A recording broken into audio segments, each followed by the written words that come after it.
Hi, I'm Connie Chung. Tonight on Eye to Eye. The defense in the O.J. Simpson case comes out fighting. Your Honor, with all due respect.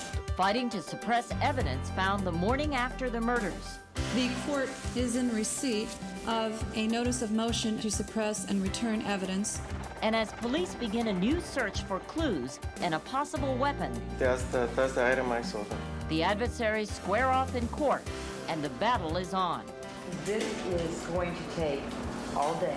I am representing a man where the people may be asking for the death penalty.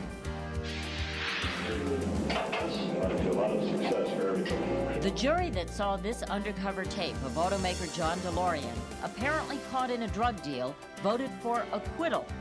So did the first jurors to see this. 911 emergency. Can you get someone over here now to 325? So will those 911 tapes hurt O.J. Simpson? Tonight, a startling theory. I can show you the meat cleaver that he used to hide under his bed. Daniel Travis's parents couldn't control their child, and they're far from alone. If I didn't take the medicine, then I'd probably just sock somebody. Now, some doctors say they can make problem kids better without drugs. Something very powerful is going on here. But is it really a miracle cure? Nice and relaxed. Or just false hope? What's wrong? Those stories, and he was just another guy from the Bronx until he saw the handwriting on the wall. Tonight on Eye to Eye.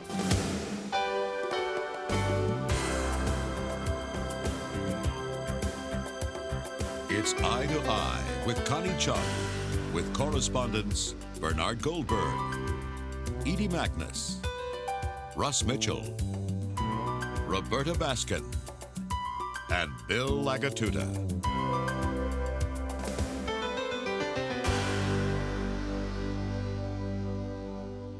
Good evening. Testimony today that O.J. Simpson bought a 15-inch knife 5 weeks before his former wife and her friend were found stabbed to death.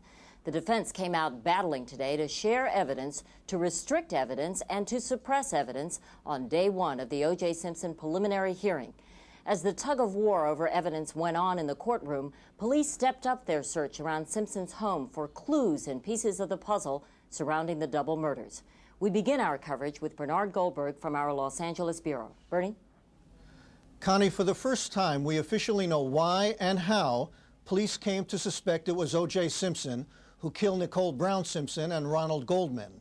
After 2.5 weeks of leaks and rumors and innuendo, we now have the police report that tells us what they found at O.J. Simpson's house the night of the murders. Simpson walked into the courtroom, somber, without expression, wearing a suit and tie. Outside the courtroom, the nation was watching. Inside, the families of the victims, Ronald Goldman's mother and father, and Nicole Simpson's family, showed up to hear anything that might explain the murders. What is the standard number of hairs required, or the Almost immediately, both sides in the case, at least figuratively, began splitting hairs. Marcia Clark is the lead prosecutor. Robert Shapiro is Simpson's lawyer. So you're asking for 100 hairs? We're asking for as many hairs as the criminalist or expert determines is necessary to effectively compare the standard hairs from the head of the defendant with the hairs found at the crime scene. And I've never seen a court attempt to restrict that, because that is obviously the matter that a criminalist would have to determine based on what he can recover. Mr. Shapiro? Your Honor, according to Dr. Henry Lee, our chief criminalist who is the head of the Department of Criminology in Connecticut, he tells us 1 to 3 hairs are sufficient. Judge Kathleen Kennedy Powell sided with the prosecution. The court will order that the prosecution be entitled to obtain at least 40, but no more than 100 hairs from the various areas, the 5 areas as denoted in the scalp of Mr. Simpson. It may sound like a trivial matter, all this debate over hairs, but remember, there are no eyewitnesses to the murders, not that anyone knows of anyway. This is a case of circumstantial evidence, so even a piece of evidence as small as a hair could prove to be very important. What part of that work consisted of maintaining samples of blood? None. What part of that work consisted of collecting samples of blood? None. Time after time, the defense challenged the prosecution's witness. Michelle Kessler is the assistant crime lab director for the Los Angeles Police Department. And you were specifically asked the amount of blood necessary to be preserved for later analysis? Is that your testimony? I'm not sure if that was exactly what was questioned, no. At one point, Shapiro even asked for her resume. Finally, Prosecutor Clark had enough. This is going to take all day in the manner in which counsel is proceeding, and I don't think it's going to assist the court any in being able to determine its ruling. Your Honor, with all due respect, I am representing a man who is charged with 2 counts of first-degree murder, where the people may be asking for the death penalty.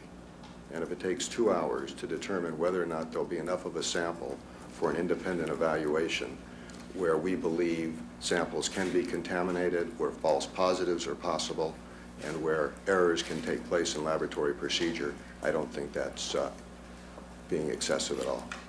But the most crucial evidence, the evidence the prosecution says will prove O.J. Simpson is the murderer, is the subject of an even bigger debate.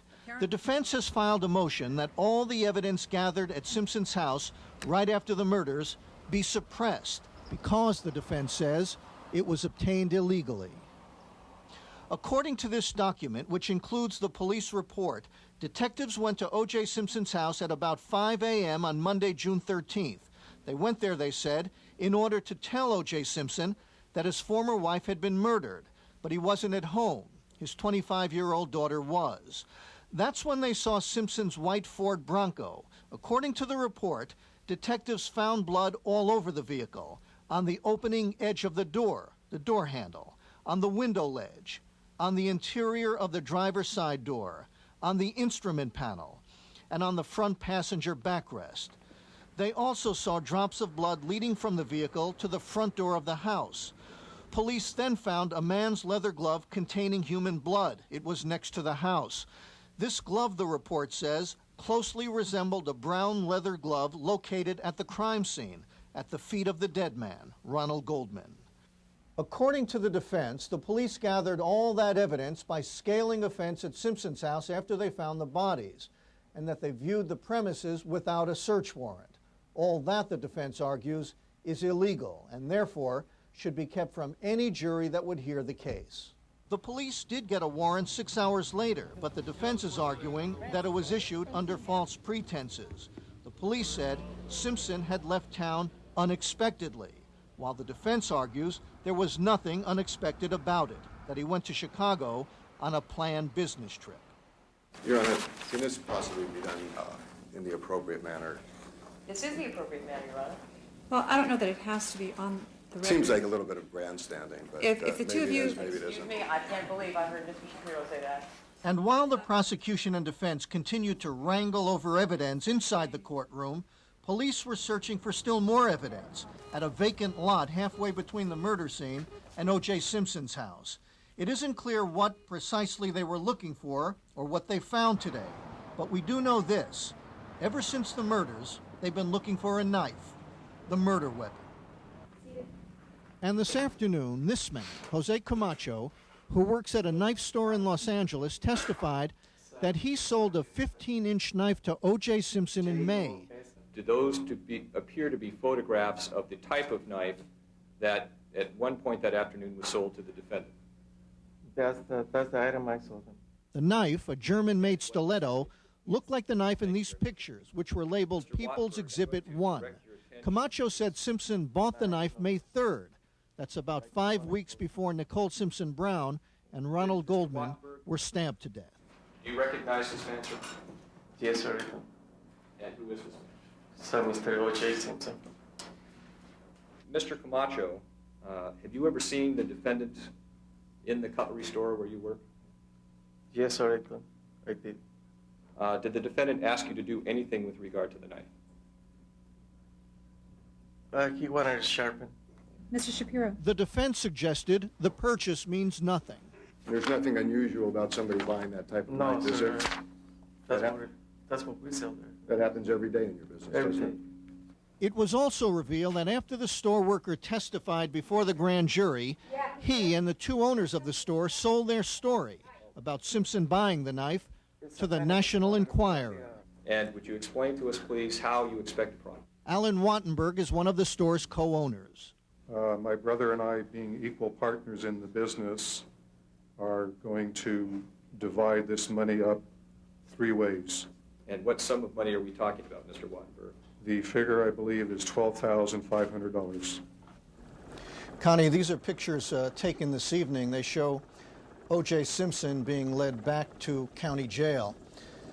It's probably worth mentioning again that what we've been watching is not a trial, it's a preliminary hearing to determine if O.J. Simpson will have to stand trial for murder. All the prosecution needs to do is convince the judge that there is probable cause or a strong suspicion that O.J. Simpson committed the crime. As for the motion to suppress all that evidence the police gathered at Simpson's house right after the murders, the judge will rule on that next week. And because there are no known witnesses to the murders, the prosecution's physical evidence is crucial, which means the judge's decision whether to let the evidence into a trial or not will also be crucial, both to the prosecution and to O.J. Simpson. Connie? All right. Thank you, Bernie.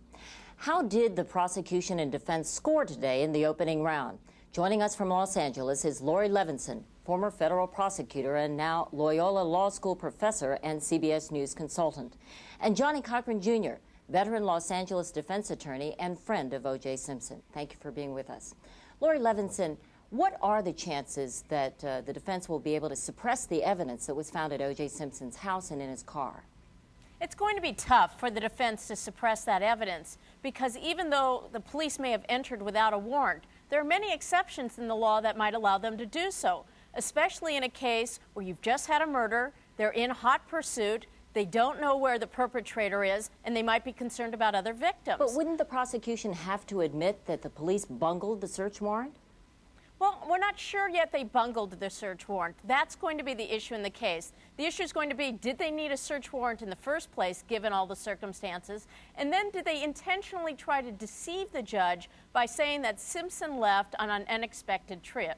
What was their explanation for that language in the warrant?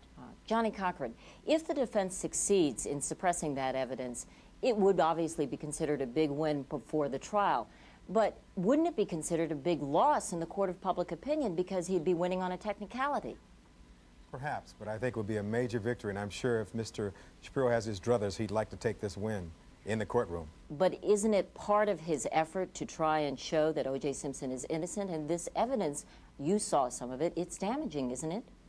Well, I think that we saw some evidence today, but Connie, I would urge you to keep an open mind, and all our viewers to do that too, because this is the first round. This is the prosecution's show to try and demonstrate there's a strong suspicion that a crime has been committed and that Mr. Simpson is involved in that crime. And I think that you have to use every legal tool at your disposal so that if the police violated Mr. Simpson's Fourth Amendment rights, if there were not the requisite exigent circumstances and they misled the magistrate in getting that warrant and they went too far, then I think that Constitution stands for Simpson and everyone else, and so you have to take what you can get. I think that today was the opening round. There may be a number of explanations for what we saw today, for instance, the purchase of the knife. Exactly. I was just about to ask you that. Isn't that significant? Well, I think it's significant, but I think it can be obviously explained. It may be that Mr. Simpson has a collection of knives. It may be, and certainly we don't have that knife. And well, you're a friend of his, aren't you, Johnny Cochran? I mean, do you know if he has a collection of knives? Well, I guess I shouldn't comment on that, but I wouldn't be surprised if there's other evidence that comes out that he, like many people, have bought knives, and there's nothing wrong with that. The question is whether that knife could have been the weapon that inflicted the damage on these poor victims. And I think also you've got to keep in mind, we've heard from the district attorney in the past that there was an entrenchment tool or some 15-inch knife. But that was only a report that emerged from news reports. Johnny Cochran, let me turn to Lori Levinson for a moment. One of the things that emerged was that these witnesses who testified about the knife said that they were paid by the National Enquirer. That has to damage the prosecution's case, doesn't it? Well, that's a problem, but it'll be more of a problem come trial. Right now, you have a judge deciding on a very minimal standard whether there's enough evidence to make Simpson go to trial. And the judge can understand that why people in a high publicity case after they've given statements to the police, might say, gee, why don't I get paid for it?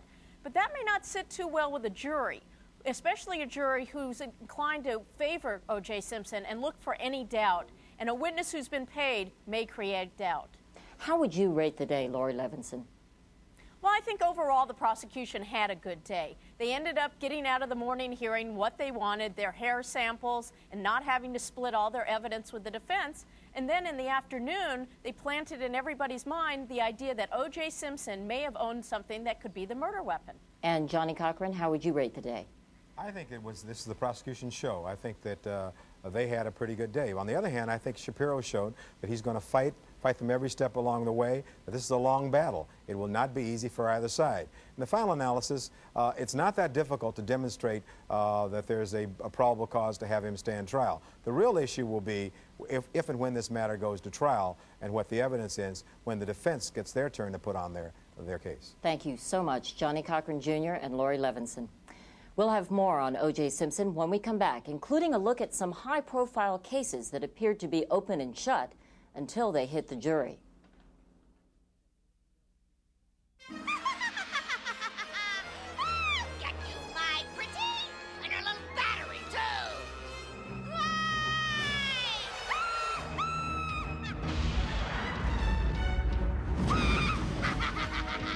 Have a little fire, buddy.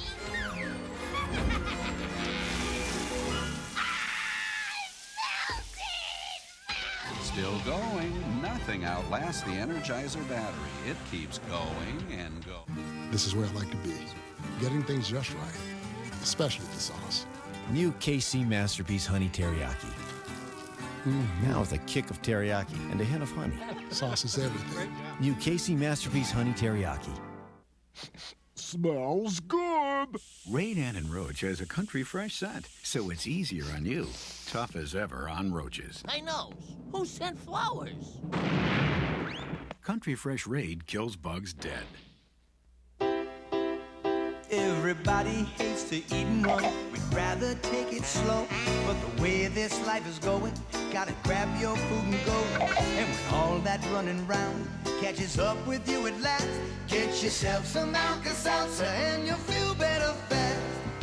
For acid indigestion or heartburn with headache, nothing makes you feel better faster than Alka-Seltzer. Get yourself some Alka-Seltzer and you'll feel better fast.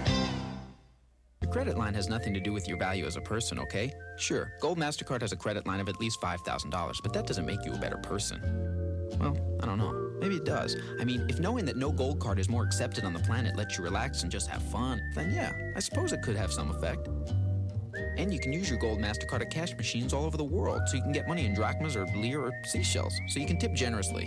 Which any waiter will tell you is the true measure of how good a person you are. Gold MasterCard. It's more than a gold card. It's smart money. It's the Olive Garden's fresh thinking that's helped us cook up a whole new menu of tastes. It's how we created our unique new pasta chips and fresh artichoke spinach dip. It's our new fresh tomato basil capellini pomodoro and our incredible new Caesar salad pizza with fresh romaine and parmesan on a crispy 3-cheese pizza. An abundance of fresh new dishes priced right now at the Olive Garden. As you heard in the courtroom today, there was much legal wrangling over the blood and hair samples. One of the most talked about pieces of evidence in the O.J. Simpson case probably won't even come up during the preliminary hearing, but it could be key if there is a trial. DNA. It's what makes us different. And DNA testing is a science that's certain, or is it? It wasn't long ago that fingerprints seemed to be the definitive way to crack a crime. Now it's DNA, the blueprint for life contained in every cell that's increasingly a critical element in criminal investigations. Each individual's DNA is different with the exception of identical twins. And by examining regions that are unique from one individual to another, we can create what's called a DNA fingerprint. Charlotte Ward is a geneticist in Maryland at one of the country's largest DNA testing labs. It's at this kind of lab that the evidence samples taken by police from the home of Nicole Brown Simpson are being analyzed as technicians begin the time-consuming task of developing a genetic profile. Blood, skin. Hair samples, as I'm sure the defense must be aware, in order to be effectively compared with an evidence sample recovered Even from that crime hair scene, specimen both sides argued over at today's hearing may figure into this molecular snapshot. What is shown here are the DNA fingerprints from 2 known individuals. Testing involves extracting DNA from cells, then coding sections of the genetic strand. The resulting DNA fingerprint is compared with the suspect's. A mismatch excludes the suspect. A match could support a guilty verdict. Most scientists now believe in DNA testing. I think if you look at enough regions of the DNA testing is 100% accurate. But for many lawyers, the jury is still out. Since labs only test a few sections of DNA, not the entire strand, there's just enough room for error and reasonable doubt for defense challenges. This particular science, DNA testing, is not to the point that we can all feel comfortable. New York Attorney Gerald Lefcourt. It is scary, and we all are constantly misled by scientific reports that seem to change just a year or two later. And I'm concerned that this could be something that too much faith is put in, and that people's lives could be destroyed because of it. Accurate or not, the issue of whether DNA evidence is ultimately admitted in the Simpson case is far from settled. California courts have allowed the admission of DNA, but in some cases it's been overruled on appeal. The Simpson case could finally force the issue to be decided by the state Supreme Court. With us in our studio is Lawrence Kobylensky, forensic expert, professor at John Jay College of Criminal Justice and CBS News consultant. Thank you for being with us. Thank you. Mr. Kobylensky, we've discovered today that there has been some key evidence found at O.J. Simpson's house and in his car. Which bits of evidence, which items are most important in your mind? Well, Connie, I would say that there was a stain in the Bronco on the driver's side floor that resembles a shoe print. I think we have to look closely at that. If that blood matches the blood of the victims, that's going to be very important. In addition, there was blood found on the curb near the house of Mr. Simpson, in the driveway, on the garage wall, etc. Also in his master bathroom on the floor. And that is going to be very critical also if it matches the blood of the victims. I think one of the most important pieces of evidence, however, is the brown glove. It was a right-handed glove which was found to be bloodstained. And that is really critical because, of course, there was another glove matching that one found at the crime scene. If the defense is successful in suppressing the evidence at the house that was found at O.J. Simpson's house, they would still have the evidence at the crime scene. Which items there are critical in your mind? Well, I think, Connie, that the fingernail scrapings, which have been noted to contain some tissue and some hair from Nicole Simpson's fingers, are going to be extremely critical. And in addition, there was a report about a stain at the crime scene which did not match either of the victims, but was blood typed, it seemed to match Mr. Simpson. Once that is explored further with DNA testing, that's going to become very critical. And in the 5 seconds we have left, hair? Hair is excellent as an associative piece of evidence, but it is not a conclusive type of evidence. All right. Thank you, Lawrence Kobylensky. Appreciate your being with us. Today was only a preliminary hearing to decide if there will be a trial. A lot of people are questioning whether O.J. Simpson can get a fair trial after all the leaks and the intense media coverage. Bernard Goldberg took a look at some other celebrity cases that seem